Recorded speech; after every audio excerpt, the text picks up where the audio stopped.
भगवत गीता के 51 अनमोल विचार आइए जानते हैं। कोई कुछ भी कहे, बस अपने आप को शांत रखो, क्योंकि सूरज कितना भी तेज क्यों ना हो, समुद्र को नहीं सुखा सकता। जहाँ आपकी कोई कीमत नहीं है, वहाँ पर रुकना अनुचित है, चाहे वो किसी का घर हो या किसी का मन। जब कोई हाथ और साथ दोनों ही छोड़ देता है, तब कुदरत कोई ना कोई उंगली पकड़ने वाला भेज देती है। उन्हीं का नाम कान्हा है। जो मन को नियंत्रित नहीं करते, उनके लिए वह शत्रु के समान कार्य करता है। हे अर्जुन, व्यक्ति जो चाहे बन सकता है, यदि वह विश्वास के साथ इच्छित वस्तु पर लगातार चिंतन करे। सिर्फ दुनिया के सामने जीतने वाला ही विजेता नहीं होता, बल्कि रिश्तों के सामने कब कहाँ हारना है, यह जानने वाला भी विजेता होता है। जो लोग बुद्धि को छोड़कर भावनाओं में बह जाते हैं, उन्हें हर कोई मूर्ख बना सकता है। वक्त से पहले मिली चीज़ें अपना मूल्य खो देती हैं, और वक्त के बाद मिली चीज़ें अपना महत्व। मनुष्य को अपने कर्मों के संभावित परिणामों से प्राप्त होने वाली विजय और पराजय, लाभ या हानि, प्रसन्नता या दुख इत्यादि के बारे में सोचकर चिंता से ग्रसित नहीं होना चाहिए। आत्मा पुराने शरीर को वैसे ही छोड़ देती है, जैसे मनुष्य पुराने कपड़ों को उतारकर नए कपड़े धारण कर लेते हैं। जैसे जल में तैरती नाव को तूफान उसे अपने लक्ष्य से दूर ले जाता है, ठीक वैसे ही इंद्रिय सुख मनुष्य को गलत रास्ते की ओर ले जाता है। आपका विश्वास एक पर्वत को खिसका सकता है, लेकिन आपके मन का संदेह दूसरा पर्वत खड़ा कर सकता है। हमारा खुद पर विश्वास होना बहुत ज़रूरी है, क्योंकि हम अपने रास्ते पर खुद चलते हैं। वक्त कभी भी एक जैसा नहीं रहता है। उन्हें भी रोना पड़ता है जो बेवजह दूसरों को रुलाते हैं। अपनी इच्छा शक्ति के माध्यम से अपने आप को नई आकृति प्रदान करें। कभी भी स्वयं को अपनी आत्म इच्छा से अपमानित ना करें। इच्छा एकमात्र स्वयं का मित्र होता है, और इच्छा ही एकमात्र स्वयं का शत्रु है। अपनी पीड़ा के लिए संसार को दोष मत दीजिए। अपने मन को समझाओ। तुम्हारे मन का परिवर्तन ही तुम्हारे दुखों का अंत है।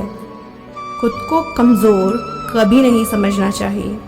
अगर आप गिरते हो तो उठने का प्रयास करो। लड़ो, पूरी निष्ठा से अपना कर्तव्य कर्म निभाओ। बाकी सब मुझ पर छोड़ दो। हो सकता है हर दिन अच्छा ना हो, लेकिन हर दिन में कुछ अच्छा ज़रूर होता है। धैर्य रखिए।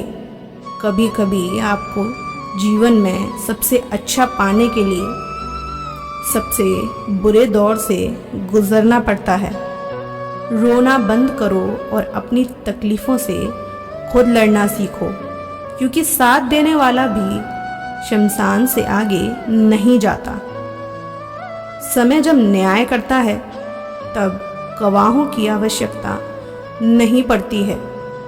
एक उपहार तभी असली और पवित्र है जब वह हृदय से किसी सही व्यक्ति को सही समय और सही जगह पर दिया जाए, और जब उपहार देने वाला व्यक्ति दिल से उस गिफ्ट के बदले कुछ पाने की उम्मीद ना रखता हो। सुंदरता आपके दृष्टिकोण में होती है। किसी को कीचड़ में खिला कमल भी लुभाता है, और किसी को चांद में लगा दाग नजर आता है। हे अर्जुन, जो कोई भी जिस किसी भी देवता की पूजा पूरे विश्वास के साथ करने की इच्छा रखता है, तब मैं उसका विश्वास उसी देवता में दृढ़ कर देता हूँ।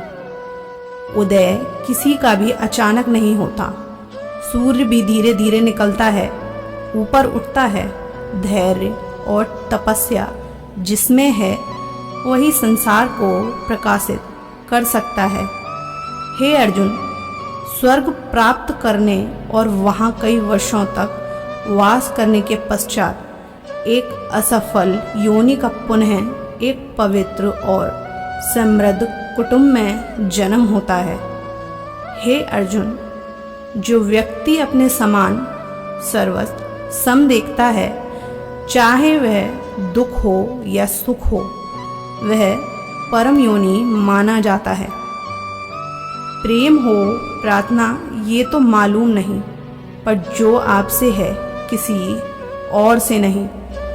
अहंकार और संस्कार में फर्क है। अहंकार दूसरों को झुकाकर खुश होता है, संस्कार स्वयं झुककर खुश होता है। सेवा सबकी करो, मगर आशा किसी से मत रखो, क्योंकि सेवा का सही मूल्य ही ईश्वर ही दे सकते हैं। जब सत्य और असत्य से लड़ाई होगी तो सत्य अकेला खड़ा होगा और असत्य की फौज लंबी होगी, क्योंकि असत्य के पीछे मूर्खों का भी झुंड होगा।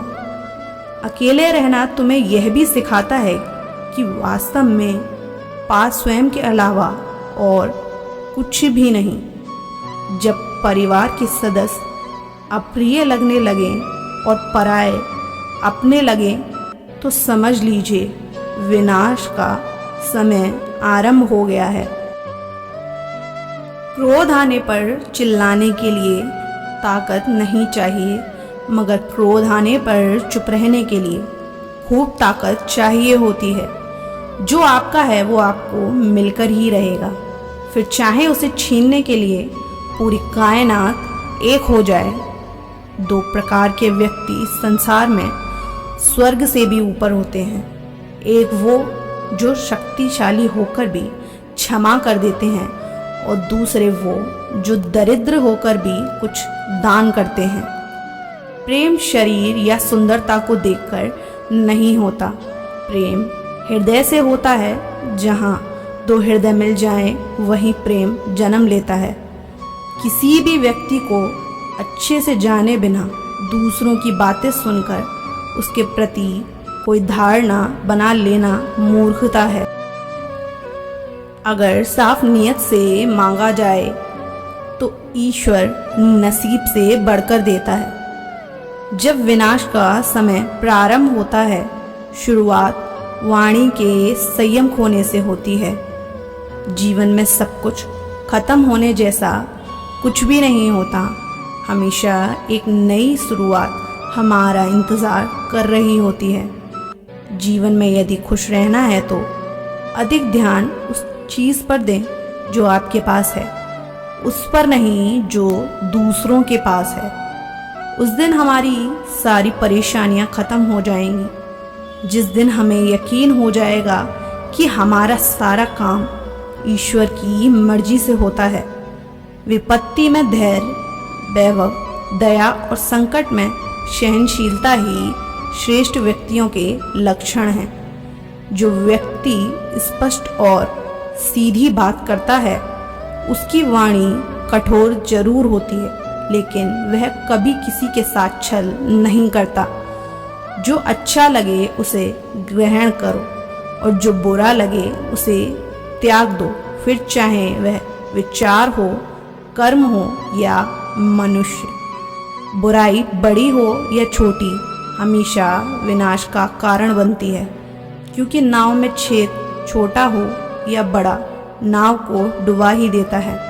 परिवार और समाज दोनों ही बर्बाद होने लगते हैं जब समझदार मौन और नासमझ बोलने लगते हैं। आप वापस नहीं जा सकते हैं और शुरुआत को नहीं बदल सकते हैं, लेकिन आप जहां हैं वहीं से शुरू कर सकते हैं और अंत को अवश्य बदल सकते हैं।